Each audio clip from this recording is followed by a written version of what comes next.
بسم اللہ الرحمن الرحیم۔ اعوذ باللہ من الشیطان الرجیم، بسم اللہ الرحمن الرحیم، الحمد للہ رب العالمین، والصلاة والسلام علی اشرف الانبیاء والمرسلین، وعلی آلہ طیبین الطاہرین، لا سیما بقیۃ اللہ العظم، اما بعد فقد قال اللہ الحکیم فی کتابہ الکریم، بسم اللہ الرحمن الرحیم، وما ينطق عن الهوى ان هو الا وحی یوحى، اللہم صل علی محمد وعلی محمد وعجل فرجہم۔ محترم سامعین، خواہران و برادران، عزیز طلبہ و طالبات، جیسا کہ آپ کو علم ہے کہ ہمارا سلسلہ گفتگو نہج البلاغہ کے تیسرے خطبے میں جاری و ساری ہے، اور اس وقت ہم اس خطبے کا چوتھا حصہ آپ کی خدمت میں عرض کر رہے ہیں۔ انشاءاللہ آپ اس سے مستفید ہوں گے، اور جو اہم نکات ہیں انہیں اپنے پاس قلم بند کر لیں گے۔ ہم اس حصے میں کہ جو صبر کے بارے میں ہماری گفتگو چل رہی ہے، مولا کائنات نے صبر کے بارے میں گفتگو کرتے ہوئے ارشاد فرمایا، فَرَأَيْتُ أَنَّ الصَّبْرَ عَلَى هَذَا أَحْجَى۔ مولا نے فرمایا تو میں نے دیکھا کہ ان حالات میں صبر ہی قرین عقل ہے۔ فَصَبَرْتُ وَفِي الْعَيْنِ قَضَى، تو میں نے اس عالم میں صبر کر لیا کہ آنکھوں میں مصائب کی کھٹک تھی، وَفِي الْحَلْقِ الشَّجَا، اور گلے میں رنج و غم کے پھندے تھے۔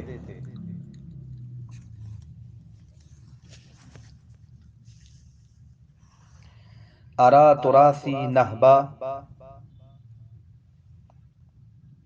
میں نے اپنی میراث کو لٹتے دیکھا، اور میں اپنی میراث کو لٹتے دیکھ رہا تھا۔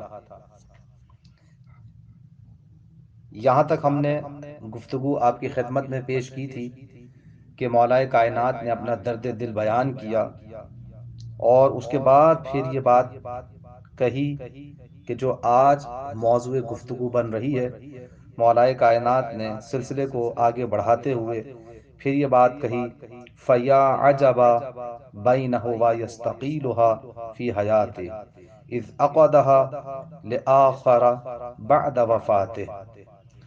حیرت کی بات یہ ہے کہ وہ اپنی زندگی میں تو استعفیٰ دینے کے لیے کہتے رہے، اور اس منصب سے سبکدوش ہونے کے لیے کہتے رہے، لیکن جاتے جاتے اس منصب کو دوسرے کے حوالے کر گئے۔ ہماری گفتگو اسی جملے کے بارے میں ہوگی، اور پھر مولا کائنات نے بات کو آگے بڑھایا، اور اس دور کے اس وقت کے سارے حالات اس خطبے کے اندر مولا نے بیان کیے، یہاں تک کہ بیان کرتے کرتے بات اس منزل تک آ پہنچی کہ مولا نے کہا کہ اس وقت مجھے جس چیز نے دہشت زدہ کر دیا کہ جب لوگ جوگ در جوگ ہجوم کی صورت میں، بھیڑ کی صورت میں مولا کائنات کی طرف لپکے ہیں بیعت کے لیے، تو مولا نے کہا کہ لوگ بجو کی گردن کے بال کی طرح میرے گرد جمع ہو گئے، یعنی اس طرح مجھے چاروں طرف سے گھیر لیا، اور چاروں طرف سے میرے اوپر ٹوٹ پڑے، یہاں تک کہ حسن و حسین کچلے گئے۔ اپنی بیعت کا حال بیان کر رہے ہیں کہ کس طریقے سے لوگوں نے چاروں طرف سے مجھ پر گھیرا ڈالا ہے، اور گویا ایک طریقے سے مجھ پر حجت تمام ہو رہی تھی۔ میرے مولا نے اس بات کا اظہار کیا، اور میری ردا کے کنارے پھٹ گئے۔ آپ دیکھیں کہ کتنا ہجوم ہے کہ امام حسن و امام حسین علیہم السلام باوجود اس کے کہ اس وقت مکمل جوان تھے، لیکن لوگوں کے ہجوم میں مولا یہ فرما رہے ہیں کہ وہ کچلے جانے لگے، اور یہاں تک کہ میری قبا کا کہ سرے جو ہیں میری ردا کے کنارے پھٹ گئے تھے، یہ سب میرے گرد بکریوں کے گلے کی طرح گھیرا ڈالے ہوئے تھے، لیکن جب میں نے ذمہ داری سنبھالی اور اٹھ کھڑا ہوا تو ایک گروہ نے بیعت توڑ دی اور دوسرا دین سے باہر نکل گیا اور تیسرے نے فسق و فجور اختیار کر لیا۔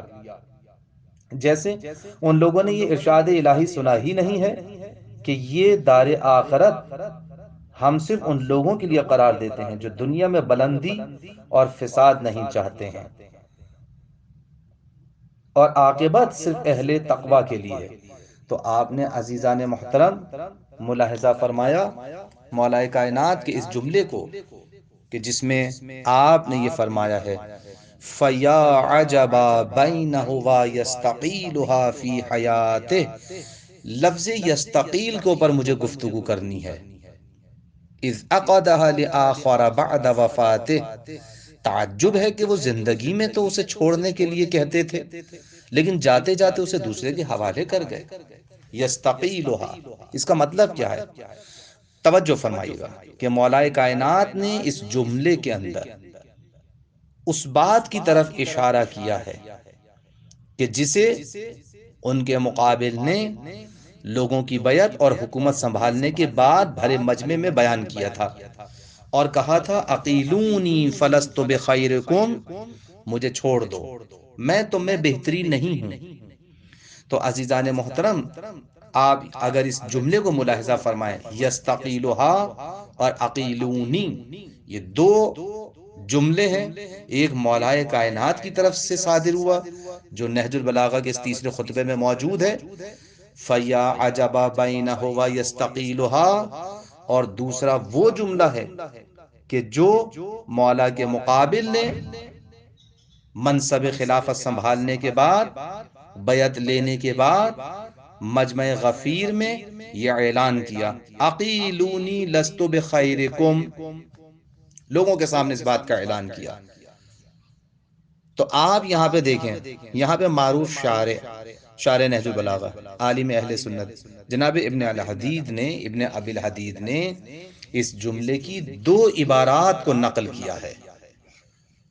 ایک یہی عبارت ہے جسے ہم نے اوپر ذکر کیا اقیلونی لست بخیرکم، اور دوسری عبارت یہ ہے ولیتکم فلست بخیرکم۔ دیکھیں دو عبارتیں نقل ہوئی ہیں تاریخ میں، تاریخ کی کتابیں اگر آپ پڑھیں، ایک عبارت یہ نقل ہوئی ہے کہ اقیلونی فلست بخیرکم، مجھے چھوڑ دو، میں تمہیں بہترین نہیں ہوں، اور جناب ابن ابی الحدید کہتے ہیں کہ دوسری عبارت جو نقل ہوئی ہے وہ اس طرح سے نقل ہوئی ہے وَلَّيْتُكُمْ فَلَسْتُ بِخَيْرِكُمْ، میں نے تمہاری زمام امور اپنے ہاتھ میں تھام لی ہے اگرچہ میں تمہارے درمیان بہترین نہیں ہوں۔ آپ اگر ان دونوں جملوں کا مشاہدہ کریں تو آپ کو بہت سے منابع اور مآخذ کے اندر یہ جملہ آسانی سے مل جائے گا۔ مثال کے طور پر جن جن افراد نے اس جملے کو نقل کیا ہے، عظیم عالم اہل سنت اور نہج البلاغہ کے شارع جو مصر کے علماء میں بھی ایک خاص مقام کے حامل ہیں، اپنی شرح نہج البلاغہ میں تحریر کرتے ہیں۔ کون؟ جناب شیخ محمد عبدو۔ وہ کہتے ہیں کہ بعض لوگوں کا کہنا ہے کہ یہ جملہ اقیلونی فلست بخیرکم بیعت لینے کے بعد فرمایا، لیکن اکثر علماء افاضل نے اس روایت کو اس عبارت کے ساتھ قبول نہیں کیا، بلکہ انہوں نے اس طرح نقل کی ہے وَلَّيْتُكُمْ وَلَسْتُ بِخَيْرِكُمْ۔ بہرحال آپ دیکھیں کہ مختلف عبارت کے ساتھ یہ دو جملے خاص طور پر خصوصیت کے ساتھ نقل ہوئے ہیں۔ اگر آپ کتاب احقاق الحق کا مطالعہ فرمائیں، میں چند منابع آپ کے سامنے پیش کر رہا ہوں تاکہ اگر آپ مطالعہ کرنا چاہیں تو وہاں پر دیکھ سکتے ہیں، آپ ملاحظہ کر سکتے ہیں کہ جناب مؤلف نے اس کے ذیلی حاشیے پر جناب محدث سے موصلی ابن حسنوی کی کتاب در بحر المصائب سے روایت نقل کی ہے۔ جناب محدث موصلی نے مفصل حدیث نقل کی ہے کہ جس کے آخر میں یہ جملہ نقل ہوا ہے اقیلونی فلست بخیرکم وعلی فیکم۔ آپ نے اندازہ لگایا کہ یہ مکتب حنفیہ کے عالم دین ہے، مجھے چھوڑ دو، میں تمہارے درمیان بہتری نہیں ہوں جبکہ علی تمہارے درمیان موجود ہیں۔ اسی طرح سے معروف مؤرخ اور مفسر جناب محمد ابن جریر طبری اپنی کتاب تاریخ میں تحریر کرتے ہیں کہ حضرت کہ یہ جملہ کہ جو نقل ہوا ہے حضرت سے، آپ نے ایک خطبہ دیا بیعت لینے کے بعد، اور اس کے بعد یہ جملہ ارشاد فرمایا، ایھا الناس فانی قد ولیت علیکم۔ آپ دیکھیں کہ جناب جریر طبری نے بھی اس کو نقل کیا، ابن قتیبہ دینوری نے اپنی کتاب الامامۃ والسیاسہ میں اس جملے کو نقل کیا ہے۔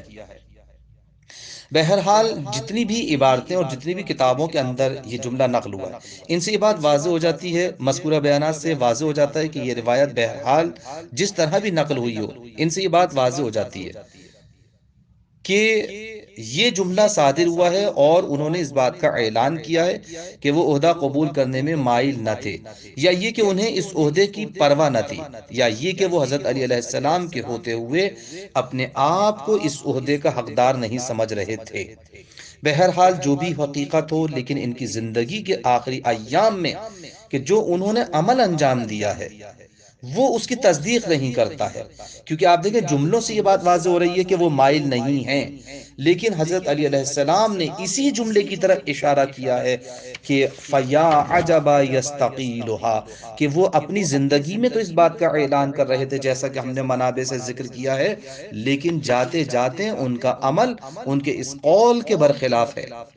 مولا کائنات اسی چیز کے اوپر تعجب کر رہے ہیں، اور جناب ابن ابی الحدید نے اسی چیز کو اجاگر کیا ہے کہ اس کے برخلاف عمل انجام کیوں دیا، اور جاتے جاتے یہ عہدہ دوسرے کے حوالے کیوں کر گئے۔ اسی بات پر تو امیر المومنین حضرت علی علیہ السلام نے اظہار تعجب کرتے ہوئے فرمایا ہے، فَيَا عَجَبَ بَيْنَهُ وَيَسْتَقِيلُهَا فِي حَيَاتِهِ، کہ تعجب کی بات ہے کہ وہ زندگی میں تو سبک دوش ہونا چاہتے تھے، لیکن اپنے مرنے کے بعد اس کی بنیاد دوسرے کے لیے استوار کر گئے۔ جناب ابن ابی الحدید اس روایت کو نقل کرنے کے بعد اس جملے کی دو طرح سے تعبیر کرتے ہیں، اب توجہ فرمائیے گا۔ جو یہاں پر گفتگو ہے، اور بڑی دلچسپ گفتگو جناب ابن ابی الحدید نے کی ہے، وہ ملاحظہ فرمائے، دو تعویلیں یہاں پر اس جملے کی انہوں نے کرنے کی کوشش کی ہے۔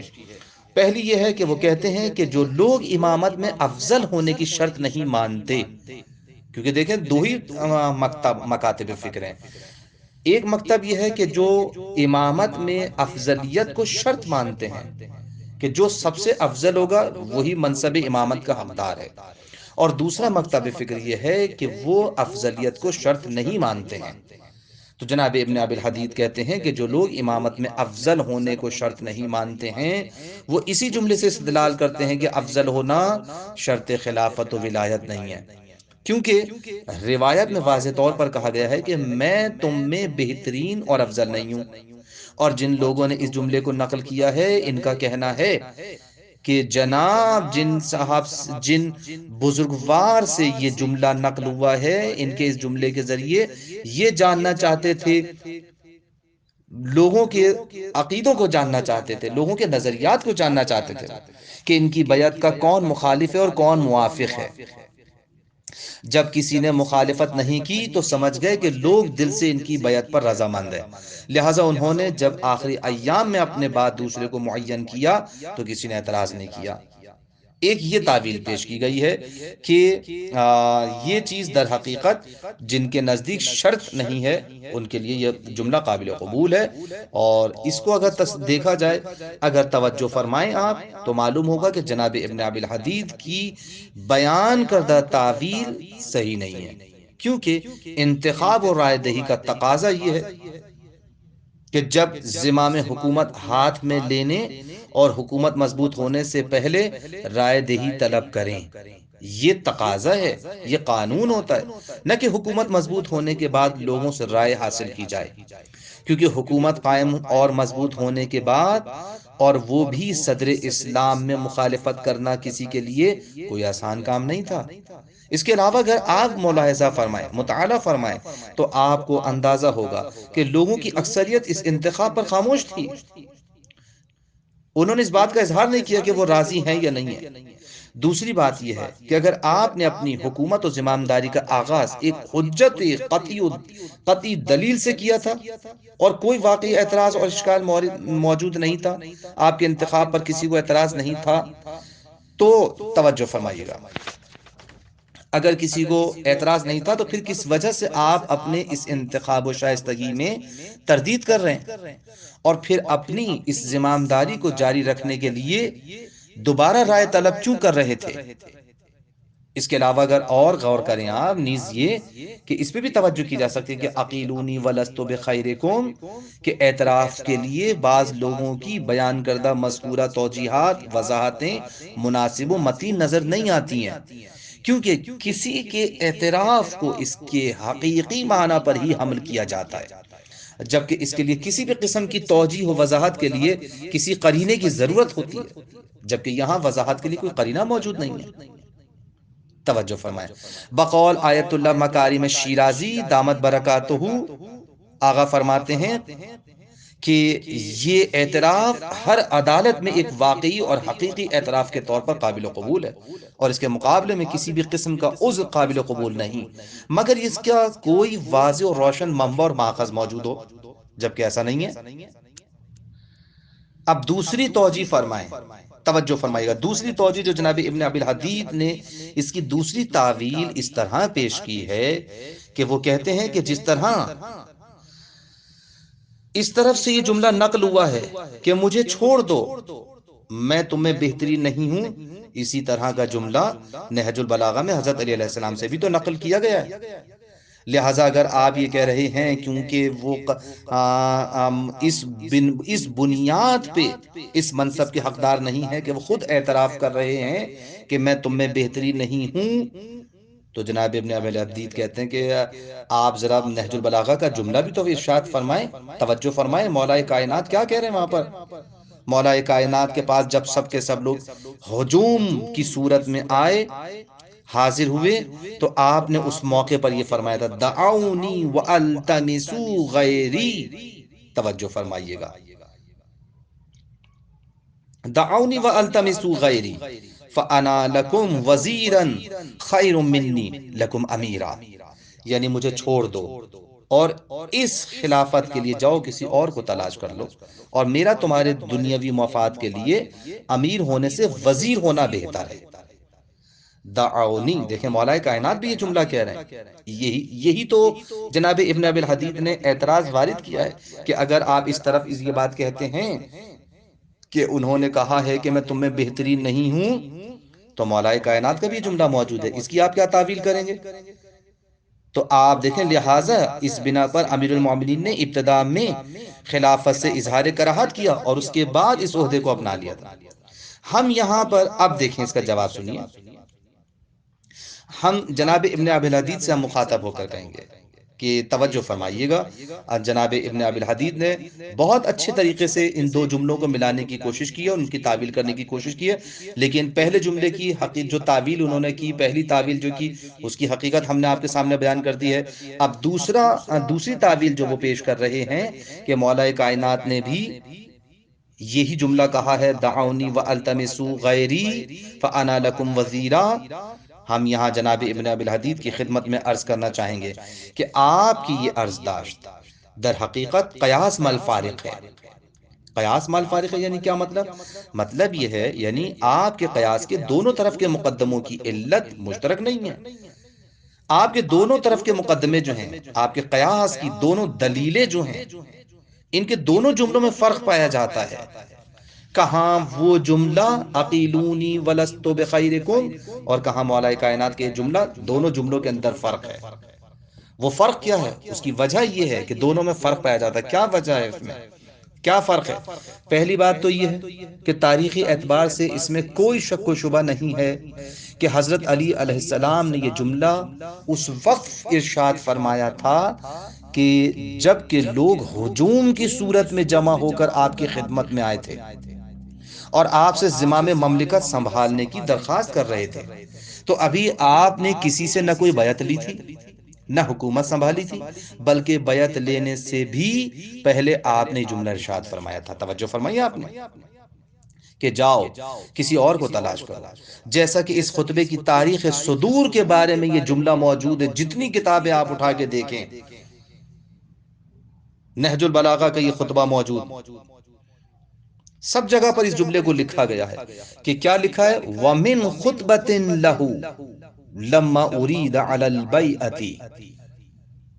یعنی آپ دیکھیں کہ جب آپ کے ہاتھ پر بیعت کا ارادہ کیا گیا، ابھی بیعت ہوئی نہیں ہے، لوگ ابھی چل کر آ رہے ہیں مولا کے پاس، مولا نے اسی وقت کہہ دیا ابھی نہ بیعت کا مطالبہ، ابھی نہ بیعت ہوئی ہے، نہ حکومت بنی ہے، نہ حکومت سنبھالی گئی ہے، کچھ نہیں ہے. مولا نے اس سے پہلے ہی کہہ دیا کہ دیکھیں یہ جملہ تو واضح طور پر پتا ہے کہ مولائے کائنات کا یہ جملہ دعونی حکومت سنبھالنے کے بعد نہیں ہے، جبکہ آپ جن کی بات کر رہے ہیں وہاں جملہ حکومت سنبھالنے کے بعد ہو رہا ہے، بیعت لینے کے بعد ہو رہا ہے. اور پھر دوسری بات یہ ہے کہ اگر آپ امیر المومنین حضرت علی علیہ السلام کے کلام پر غور فرمائیں تو محسوس کریں گے کہ مولائے کائنات کے کلام میں یہاں تک کہ ایک لفظ بھی ایسا نہیں ہے جس سے یہ ثابت کیا جا سکے امیر المومنین میں زمامداری کی صلاحیت نہیں تھی. کوئی مولا، میرے مولا نے یہ جملہ نہیں کہا. اس قسم کا ایک لفظ امیر المومنین کی عبارت میں، کلام میں، خطبے میں کہیں پر آپ کو نہیں ملے گا کہ جس میں امیر المومنین نے اس بات کا اظہار کیا ہو کہ ان میں حکومت اور زمامداری کی صلاحیت نہیں تھی، اور آپ نے کہا ہو کہ میں زمام امور سنبھالنے کے لائق نہیں ہوں.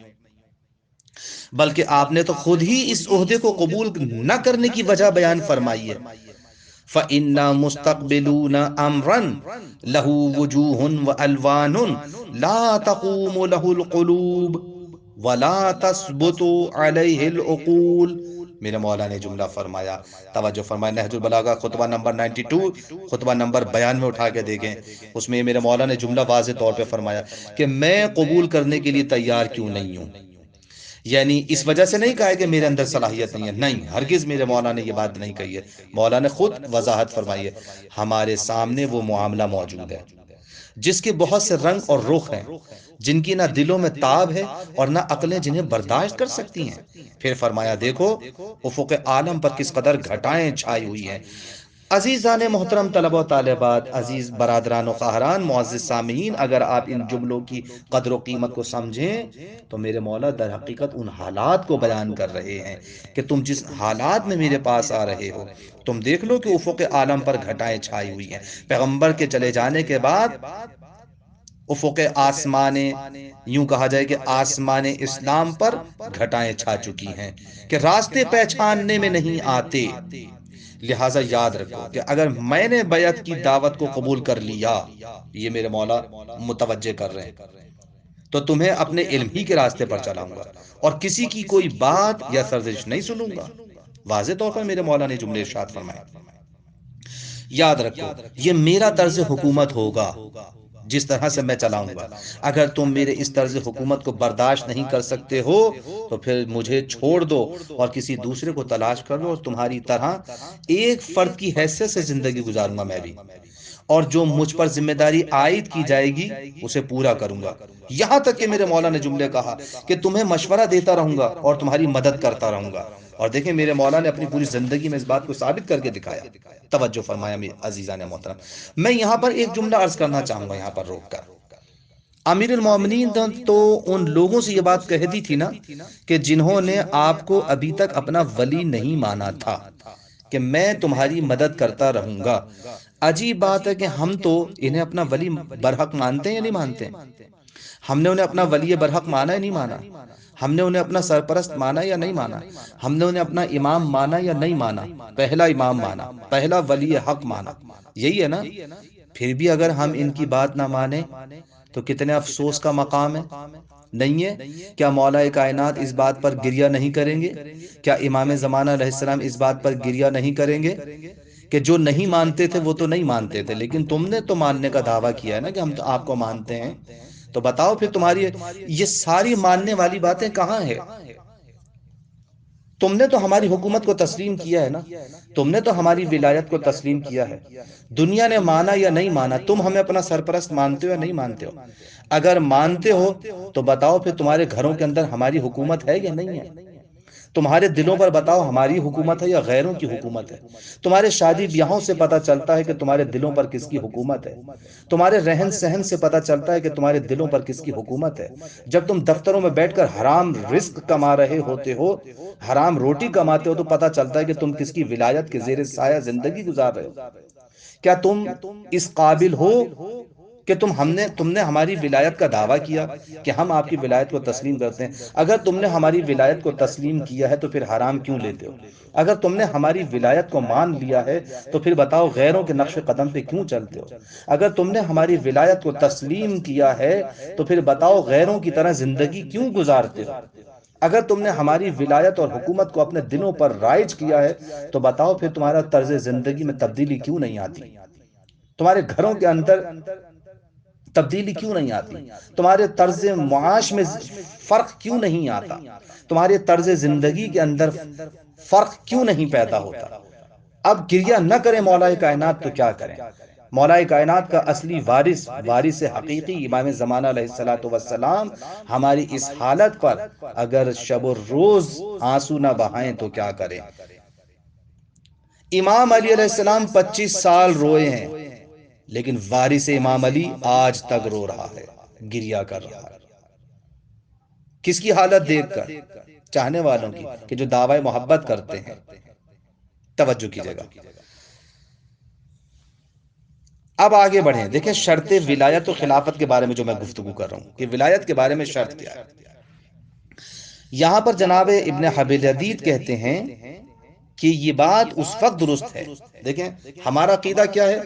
ہم یہ کہتے ہیں کہ ولایت کے لیے، امامت کے لیے افضلیت شرط ہے۔ ہم مولا کائنات کو سب سے افضل مانتے ہیں پیغمبر اسلام کے بعد، کہ مولا کائنات سب سے افضل ہیں۔ اور ابن ابی الحدید یہ کہتے ہیں کہ یہ عقیدہ شیعہ امامیہ کا ہے، اور یہ بات اس وقت صحیح ہو سکتی ہے کہ جو لوگ امامت میں افضلیت کو شرط مانتے ہیں۔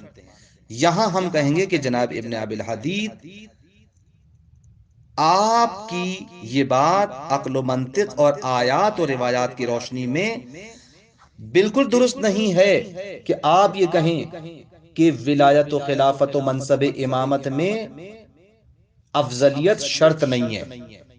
دو ہی مکتب ہے نا، ایک مکتب یہ کہتا ہے کہ افضلیت شرط ہے، افضل ہونا شرط ہے، کہ جو افضل ہوگا وہی اس منصب کا حقدار ہوگا، جو افضل نہیں ہے وہ حقدار بھی نہیں ہے۔ اور آپ اس بات کے قائل ہیں کہ افضلیت شرط نہیں ہے، تو ہم یہاں پر بس اتنا کہیں گے آپ سے کہ یہ بات عقل و منطق اور آیات و روایات کی روشنی میں بالکل درست نہیں ہے۔ نہ عقل اس بات کو تسلیم کرنے کے لیے تیار ہے، نہ دنیا کا کوئی فلسفہ اس بات کو تسلیم کرنے کے لیے تیار ہے، اور نہ آیات اور روایات اس بات کی تصدیق کرتی ہیں۔ اس لیے کسی صورت اسے قابل قبول نہیں کیا سمجھا جا سکتا۔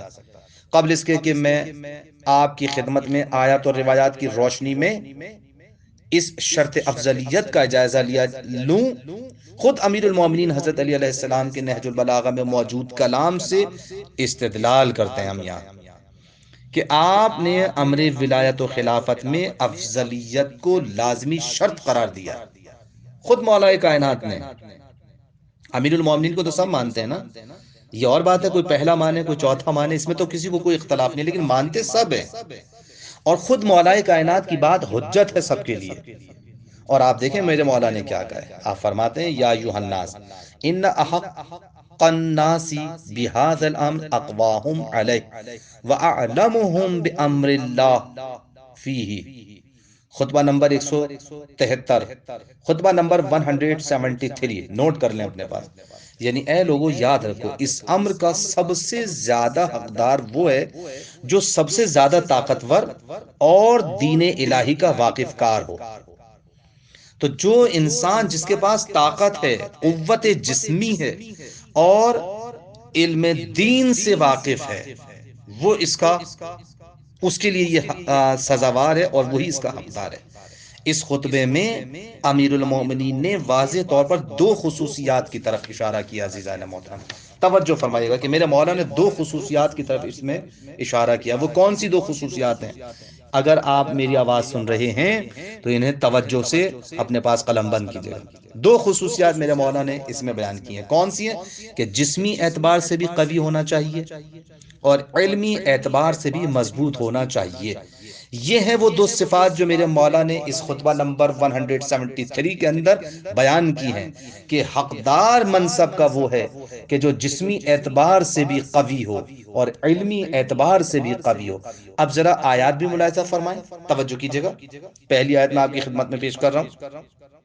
اگرچہ بہت سی آیات، متعدد آیات اور روایات پیش کی جا سکتی ہیں، لیکن چونکہ دامن وقت میں گنجائش نہیں ہے، اس لیے میں تیزی سے گزر رہا ہوں، اور آپ ان کو نوٹ کریں اپنے پاس کہ سورہ نساء کی آیت نمبر 54، آیت نمبر 54 کے اندر ارشاد ہو رہا ہے، حکومت و ملک عظیم کی طرف اشارہ کرنے والی آیات، جو جن آیات کا تعلق ملک عظیم سے ہے، وہاں پر تذکرہ ہوا ہے ملک عظیم کا، توجہ فرمائیں، ان میں بھی ان خصوصیات کی طرف اشارہ کیا گیا ہے۔ بسم اللہ الرحمن الرحیم۔ ام یحسدون الناس علی ما آتاہم اللہ من فضلہ فقد آتینا آل ابراہیم الکتاب والحکمت وآتیناہم الملک عظیما، ملکا عظیما، یعنی یا وہ ان لوگوں سے حسد کرتے ہیں جنہیں خداوند عالم نے اپنے فضل و کرم سے بہت کچھ عطا کیا ہے، تو پھر ہم نے آل ابراہیم کو کتاب و حکمت اور ملک عظیم سب کچھ عطا کیا۔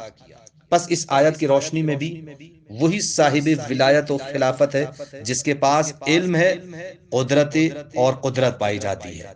دیکھیں آیت نے دو ہی باتوں کی طرف اشارہ کیا ہے، علم اور قدرت۔ دوسری آیت ملاحظہ فرمائیں، جناب طالوت کا ذکر کرتے ہوئے خداوند عالم نے ارشاد فرمایا، وَقَالَ لَهُمْ نَبِيُّهُمْ إِنَّ اللَّهَ قَدْ بَعَثَ لَكُمْ طَالُوتَ مَلِكًا قَالُوا أَنَّى يَكُونُ لَهُ الْمُلْكُ عَلَيْنَا وَنَحْنُ أَحَقُّ بِالْمُلْكِ مِنْهُ وَيُؤْتَى سَعَةً مِنَ الْمَالِ قَالَ إِنَّ اللَّهَ اصْطَفَاهُ عَلَيْكُمْ وَزَادَهُمْ بَسْطَةً فِي الْعِلْمِ وَالْجِسْمِ وَاللَّهُ يُؤْتِي مُلْكَهُ مَن يَشَاءُ وَاللَّهُ وَاسِعٌ عَلِيمٌ۔ سورہ بقرہ آیت نمبر 247، آیت نمبر 247۔ اب توجہ فرمائیں اس آیت کے اوپر، یعنی ان کے پیغمبر نے کہا، توجہ کی جگہ طالوت، جناب طالوت کا تذکرہ ہو رہا ہے، ان کے پیغمبر نے کہا کہ اللہ نے تمہارے لیے حاکم طالوت کو مقرر کر دیا۔ انہوں نے کہا کہ یہ کس طرح حکومت کریں گے؟ اب دیکھیں قوم کہہ رہی ہے کہ یہ کیسے حکومت کریں گے، وجہ کیا بنائی انہوں نے کہ یہ کیسے حکومت کریں گے؟ ان کے پاس تو مال نہیں ہے، مال کی فراوانی نہیں ہے، ان سے زیادہ تو ہم ہی حقدار حکومت ہیں۔ نبی نے جواب دیا کہ انہیں اللہ نے تمہارے لیے منتخب کیا ہے۔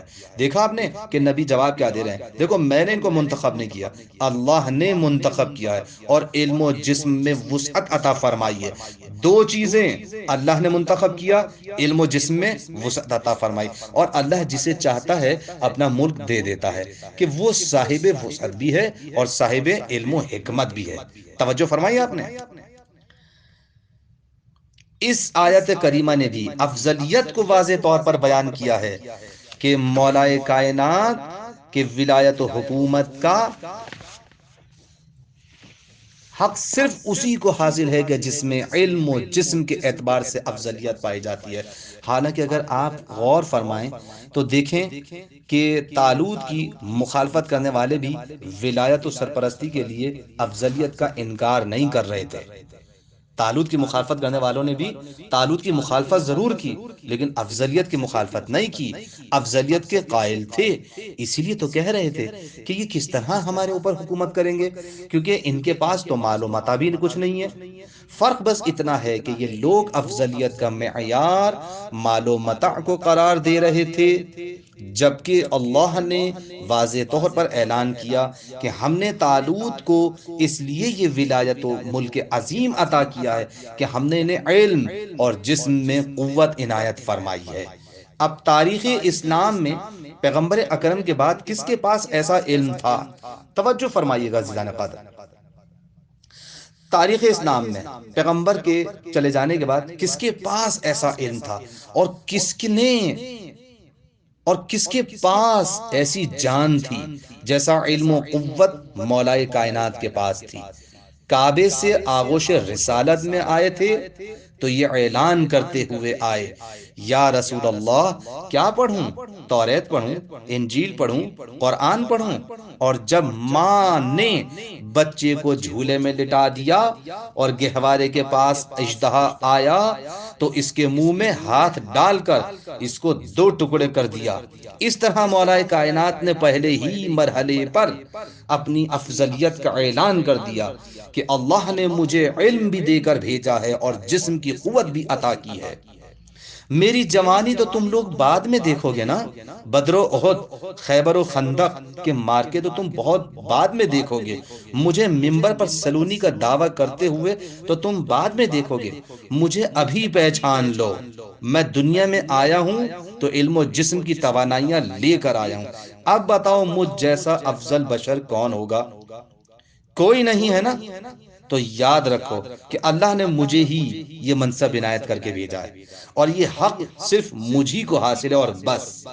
ان کے علاوہ بھی اور متعدد آیات پیش کی جا سکتی ہیں جن کے ذریعے بخوبی اندازہ لگایا جا سکتا ہے کہ اللہ تعالیٰ نے ولایت الرہبری اور ہدایت امت کے لیے خاص طور پر افضلیت کو موضوع قرار دیا. عزیزان قدر، میں یہ بات واضح طور پر بیان کر رہا ہوں کہ موضوع افضلیت ہے یہاں پر، کہ جو افضل ہے مولا کائنات نے اسی سے استدلال کیا.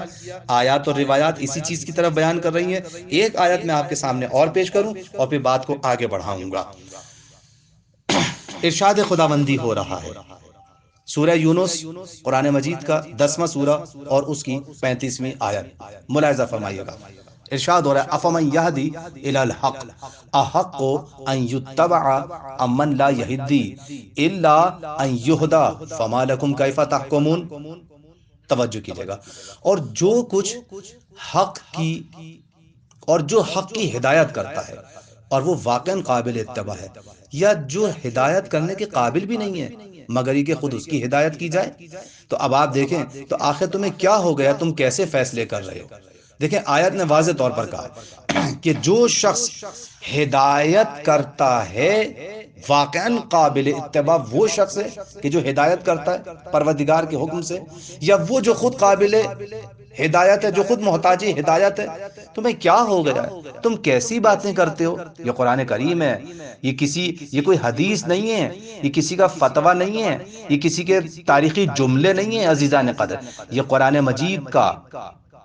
قرآن مجید کا واضح طور پر بیان ہے. افمن یہدی الی الحق، بے شک جو شخص آسان اور سادہ ترین مسائل میں بھی، توجہ کیجئے گا، دوسروں کی رہنمائی کا محتاج ہو، وہ کس طرح پیغمبر کی بعد، ان کے چلے جانے کے بعد ان کے منصب کا حقدار ہو سکتا ہے اور ان کی منبر پر بیٹھ کر ان کی جانشینی کا دعویٰ کر سکتا ہے. حق کی تلاش کرنے والوں کے لیے تاریخ کے سینے میں سینکڑوں درس عبرت پوشیدہ ہیں، اور تاریخ ہمیشہ طالبان حق کو غور و فکر کی دعوت دیتی ہے کہ جس کے بعد وہ راہ سعادت اور صحیح عقیدے کا انتخاب کر سکتے ہیں. تاریخ اسلام میں ایسے بے شمار تلخ و شیریں واقعات موجود ہیں جن میں انسانوں کے لیے مختلف درس عبرت پائے جاتے ہیں، جن کے بغور مطالعے سے انسان اپنے عقائد کو صحیح کر سکتا ہے. عزیزان قدر، بے شک حضرت علی علیہ السلام کی پر افتخار زندگی، منفرد اور باعظمت شخصیت تاریخ اسلام میں اس طرح سر بلند اور سرفراز ہے کہ آپ کی زندگی کا ہر پہلو انسان کے لیے نمونہ عمل ہے. گزشتہ صدیوں میں علماء، دانشور اور محققین حضرت علی علیہ السلام کی شخصیت کا تعارف کرانے کے لیے اپنی اپنی وسعت علمی کے مطابق قلم اٹھاتے رہے، لیکن وہ صرف امام عالی مقام کی زندگی کے کسی ایک پہلو ہی پر روشنی ڈال سکے، اس لیے کہ آپ کی مکمل شناخت کسی عام آدمی کے بس کی بات نہیں ہے. اب اگر آپ مجھے اجازت دیں تو میں یہاں پر حضرت علی علیہ السلام کے فضائل پر ایک سرسری نظر ڈال دوں، کیونکہ بات افضلیت کی ہو رہی ہے تاکہ دنیا کو پتہ چلے اور جناب ابن ابی الحدید کو پتہ چلے کہ افضلیت شرط ہے اور مولائے کائنات میں کس طرح کی افضلیت پائی جاتی ہے۔ تمام مسلمان اس بات پر متفق ہیں کہ حضرت علی علیہ السلام ایسے امتیازات کے مالک ہیں جن سے دوسرے افراد محروم ہیں۔ وہ تنہا مولود کعبہ ہیں، انہوں نے بچپن ہی سے پیغمبر اسلام حضرت محمد مصطفیٰ صلی اللہ علیہ وآلہ وسلم کے زیر سایہ پرورش پائی۔ کون علی؟ کیا عقل انسانی فضائل کے اس بحر بے کراں کو درک کر سکتی ہے؟ ہرگز نہیں۔ جیسا کہ رسول اکرم صلی اللہ علیہ وآلہ وسلم نے فرمایا، اے علی، تمہیں میرے اور خدا کے علاوہ کسی نے نہیں پہچانا۔ جی ہاں، علی وہ ہیں جو اصحاب میں رسول اکرم سے سب سے زیادہ نزدیک اور انہیں سب سے زیادہ محبوب ہیں۔ علی وہ ہیں جنہیں رسول اکرم نے تمام افراد میں سے اپنا بھائی منتخب کیا۔ جی ہاں، علی وہ ہیں کہ اگر وہ نہ ہوتے تو سیدہ طاہرہ جناب فاطمہ زہرا سلام اللہ علیہا کا کوئی کفو ہمسر نہ ہوتا قیامت تک۔ جی، علی وہ ہیں جو محراب عبادت میں بے نظیر اور میدان شجاعت اور رشادت میں لاسانی ہیں۔ علی وہ ہیں کہ جن کے زور بازو سے اسلام کی بنیادیں مضبوط ہوئیں۔ علی وہ ہیں کہ جنگ خندق میں جن کی ایک ضربت تمام مسلمانوں کی عبادت کے برابر ہے بلکہ افضل ہے۔ علی وہ ہیں جو رسول گرامی کے بعد تمام اصحاب کے درمیان کتاب خدا اور سنت رسول کے سب سے زیادہ عالم، مجاہد راہ حق اور فداکار، وعظ و نصیحت اور تقریر میں بلیغ، احکام الہی کے شدید پابند، اجرائے عدالت اور احقاق حق میں استوار تر، مادی لذات اور دنیاوی زندگی کے لحاظ سے سب سے زیادہ پارسا، مصالح مسلمین سے سب سے زیادہ آگاہ اور مہربان تھے۔ کسی شاعر نے کیا خوب کہا کہ کتاب فضل تورا آب بحر کافی نیز، کہ تر کنم سر انگشت تو صفحے بشمارن۔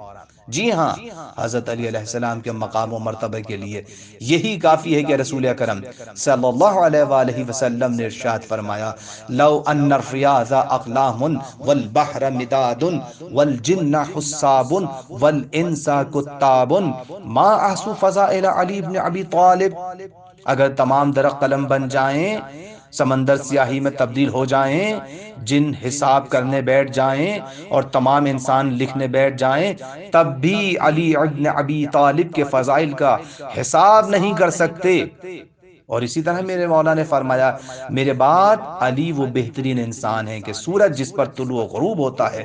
اسی طرح فرمایا، علی بہترین بشر ہیں، جو اس میں شک کرے وہ کافر ہے۔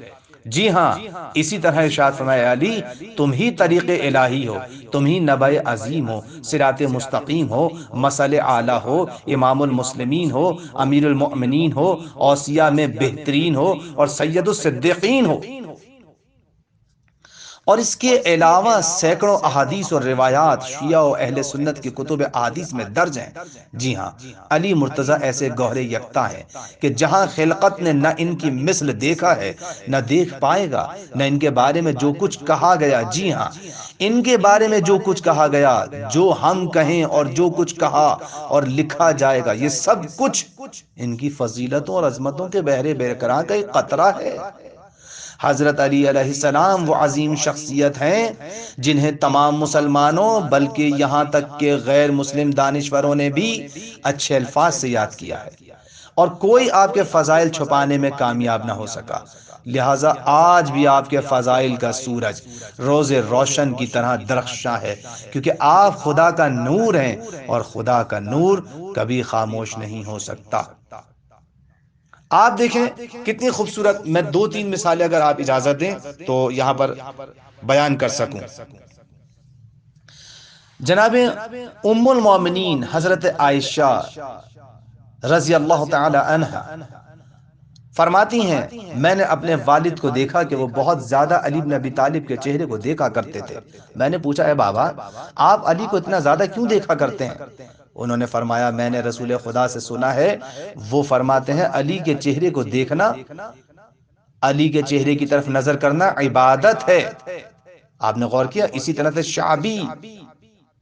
شعبی سے روایت نقل ہوئی ہے، اور اسی طرح سے حضرت عمر سے روایت نقل ہوئی ہے کہ رسول خدا صلی اللہ علیہ وآلہ وسلم نے حضرت علی کی تکریم اور تحسین کے بعد فرمایا من کنت مولا ہو فعلی مولا. یہ دیکھیں حضرت عمر سے بھی یہ جملہ نقل ہوا ہے. اسی طرح سے توجہ فرمائیں، حضرت عمر نے رسول خدا صلی اللہ علیہ وآلہ وسلم سے ایک حدیث مرفوع روایت کی ہے، اگر لوگ علی بن ابی طالب کی محبت و دوستی پر متفق ہو جاتے تو خدا آتش جہنم کو خلق ہی نہ کرتا. غور فرمایا آپ نے؟ تو اس طرح کی بہت ساری روایات نقل ہوئی ہیں. اور اس کے علاوہ حضرت ام المومنین جناب عائشہ کہتی ہیں کہ خدا نے کسی کو خلق نہیں کیا جو علی سے زیادہ رسول خدا کو محبوب ہو. آپ نے توجہ فرمائی، یہاں پر میں نے بہت سارے موارد اس طرح کے یہاں پر نقل کیے ہیں کہ جن کو بیان کیا جا سکتا، لیکن دامن وقت میں گنجائش نہیں ہے کہ ان سب کو یہاں پر بیان کیا جا سکے. حضرت علی علیہ السلام کے تمام فضائل میں علم و دانش اور حکمت و معرفت کا سورج آج بھی اپنی پوری آب و تاب کے ساتھ درخشاں ہے. توجہ فرمائیے گا. جی ہاں، صرف ان کے بارے میں پیغمبر اکرم صلی اللہ علیہ وآلہ وسلم نے ارشاد فرمایا انا مدینۃ العلم وعلی بابها فمن اراد المدینۃ فلیأت الباب. میں شہر علم ہوں اور علی اس کا دروازہ ہے. جو شخص شہر میں داخل ہونا چاہتا ہے اسے چاہیے کہ دروازے سے آئے. اسی طرح سے آپ نے فرمایا حکمت کے 10 جز ہیں، 9 جز علی کو اور بقیہ 1 جز دیگر تمام افراد کو عنایت کیے گئے ہیں. جی ہاں عزیزان محترم، آپ یہ دیکھیں کہ حضرت علی علیہ السلام ہی وہ تنہا ذات گرامی ہے جنہیں رسول اکرم نے اپنی عمر کے آخری لمحات میں گلے لگایا اور کچھ دیر بعد جدا کیا تو آپ کا چہرہ کھل رہا تھا. اس کے بعد آپ فرمایا کرتے تھے رسول اکرم صلی اللہ علیہ وآلہ وسلم نے مجھ پر علم کے 1000 دریچے کھولے اور میں نے ہر دریچے سے 1000 دریچے کھول لیے. تنہا آپ کی ذات گرامی ہے کہ جس نے سلونی قبلا تفقدونی کا دعویٰ کیا اور اس سے کما حقہ عہدہ برا ہوئے ہیں، اور آپ کے بعد جس نے بھی یہ دعویٰ کیا ذلت اور رسوائی کا خریدار ہوا اور سوائے شرمندگی کے کچھ نہیں ملا. توجہ فرمائیے گا.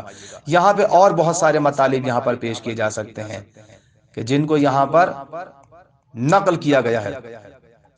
اب آپ دیکھیں، عجیب بات یہ ہے کہ اتنے سارے فضائل ہونے کے بعد جو شخص اپنی زندگی میں اپنی عجز و ناتوانی کا اعلان کرے اور امیر المؤمنین کے ذریعے حل مشکل کے بعد واضح طور پر امت کے درمیان مسلسل یہ اعلان کرتا ہوا نظر آئے کہ آپ کے وجود سے ہماری زندگی ہے، اور پھر یہ کہتے ہوئے نظر آئیں اقیلونی فلست بخیرکم وعلی فیکم، مجھے چھوڑ دو اس لیے کہ علی مرتضیٰ کے ہوتے ہوئے میں تمہارے درمیان بہتر نہیں ہوں.